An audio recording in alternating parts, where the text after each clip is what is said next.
Going to the other end of the top 8 in terms of the drivers who are in the round of 8, Mr. Joey Logano. It's almost like a running joke in the racer office that, everything happens and then Joey Logano basically wins the wins the Cup Series.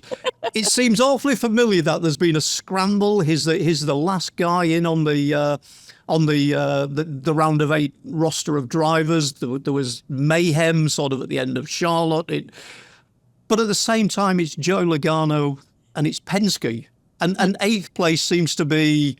I mean, he was a guy who won Las Vegas as well last year. He could be the guy who, Penske does a Penske. Yep. And basically he's locked into the championship 4. Just gives you thoughts on the Logano factor, maybe the Penske factor as well. Yep. Yeah. So I do think it's an overall Penske factor because I've had this conversation with so many people, particularly this year after Joey, of course, won in 2024, right? I mean, it seems like Penske has become kind of the example of what is right or wrong with this championship format, depending on what side you fall on. So it seems like, yes, Team Penske is the perfect example because to me, what they do very well, whether you like it or not, they know how to manage a very long race season. This is a very, very long season, particularly the regular season, those 26 races. And we have now seen this, whether it's been Joey or Ryan Blaney. Those first 26 races, they will scratch and claw. And there's going to be some races where they look like they're out to lunch and you don't even know if they're in the race. And then there's going to be another weekend where a Wilkesboro or a Nashville, whatever it may be, where they're going to go out and wax everybody. Right. And by the time you get to the postseason, they've got it all buttoned up, and now they're ready to pounce. So while Joey has won 2 of the last 3 championships, and everybody's always quick to point at him, I really think it's a Penske thing. I think they have figured out how to manage. If they start a season and they're not where they want to be, they know how to work through it, dig deep down, and we're going to be ready for the postseason. And that comes with experienced race car drivers and very experienced crew chiefs. And that's one of the things that I think kind of goes unlooked sometimes with Team Penske is just how deep and how good their roster of personnel is on their race teams. Joey in particular, again, he's become the example. He's become just everybody, let's look at this 22 team of what's right or wrong with this postseason. We saw this last year, Lawrence, right? I mean, he was eliminated at the checkered flag at Charlotte last year by 4 points. It was 4 points. So it's not like they were completely just not in the running. It was 4 points between he and Bowman. He gets in with the DQ.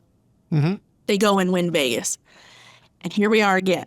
And I got to tell you, there's a lot of folks in that garage and even race fans that would not be surprised. I don't think they'd be happy about it, but they would not be surprised to see the exact same thing happen this weekend. Yeah. This is what they do. They know their strengths. They know the racetracks that they're really good at. And what's really funny to me is history is repeating itself in a second way, courtesy of Chris Gabehart. And Chris Gabehart of Joe Gibbs Racing is one of my favorite people. The former crew chief for Denny Hamlin now is overseeing all of competition. And the reason I love Chris Gabehart is because not only can he give you a great 30,000-foot view of the sport, but he is not afraid to give you a quote and tell you and tell you how things are. And at this time last year, when Logano when he was eliminated but then got back in and went out and won Vegas, he told people, that's your champion. And a couple weeks ago, after New Hampshire, where the Penske cars waxed everybody in New Hampshire between Joey and Blaney, he on pit road once again told the media, here come the yellow cars, meaning the Menards and Pennzoil cars. It's playoff time, and here they come. So the garage is well aware that this is what happens with Penske. They will scratch and claw to get to this point, and then you better be prepared to race them in the playoffs because they're going to have their stuff buttoned up. Because the other thing about Penske as well is there never seems to be any panic. They get themselves into what anybody else would think was a bit of a pickle, a bit of a hole. But there is a Penske way, as you say, they claw and scramble. But there is a real sort of mindset that basically we can get out of anything and we can move on from anything.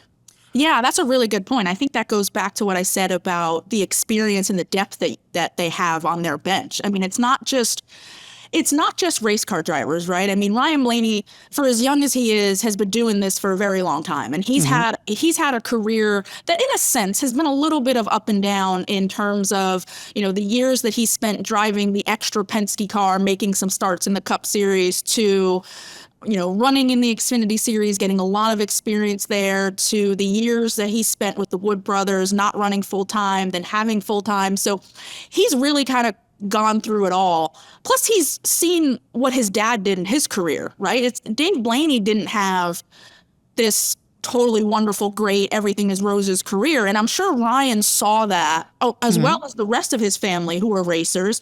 So he knows, he's got a great head on his shoulders. He knows how to handle things. His crew chief, Jonathan Hassler, is, I feel like, a little bit overlooked, maybe because he's not a big flashy guy. Even in interviews, you know, whether they win the race or lose the race, he's kind of just cool, calm, collected, going to give you a quote. It's going to be a great quote, but he kind of just head down, does what he needs to do. But I feel like he's come such a long way since he took over that 12 team a couple years ago. Right. When Todd Gordon moved on. And Todd Gordon was there for the longest time at Team Penske. He is an absolutely incredible crew chief that was responsible for a lot of Joey Logano's success to this point until Paul Wolf came along, right? And Paul Wolf, another guy, experienced, doesn't get too high, doesn't get too low, but is really good at what he does. And then you have a guy like Joey who, he'll tell you every year, our team has been here, we've done that, we're experienced, we are battle tested. Like, nothing phases that 22 team. Yeah. And even if you wanted to loop in, you know, not to leave him out, Austin Cindric, I know he's been eliminated, but I feel like Austin Cindric and that 2 team are starting to really build their foundation the same way. Brian Wilson is an excellent crew chief, and he and Austin, I feel like, just get better and better. This postseason for them, I think when they dissect it and really dig into it, it's going to be really disappointing for them because of not only, of course, the high hopes that they had, but I feel like if you look at their regular season and kind of, as I said, the foundation they were building and the way they were going into the playoffs, things just didn't, I mean, nothing really turned out for them in the first 2 rounds. So anyway, my overall point being is to your point of it, I think it comes with experience and depth. They have a lot of really good, solid people over there that just don't get too high, don't get too low. We know what our jobs are. We've been here, we've done that. We've got the wounds to prove it. And when the time comes, if we have to rise to the occasion, we know we can do it because we've done it before. And really, I mean, that's the hallmark in particular of that 22 team with Joey Logano. They're, as he says, we're old veterans at this point. That team's been together for so long. They really don't have a whole lot of turnover on that 22 team. And they just, every year, it's just another notch in the belt of, okay, we've done it, we can do it again.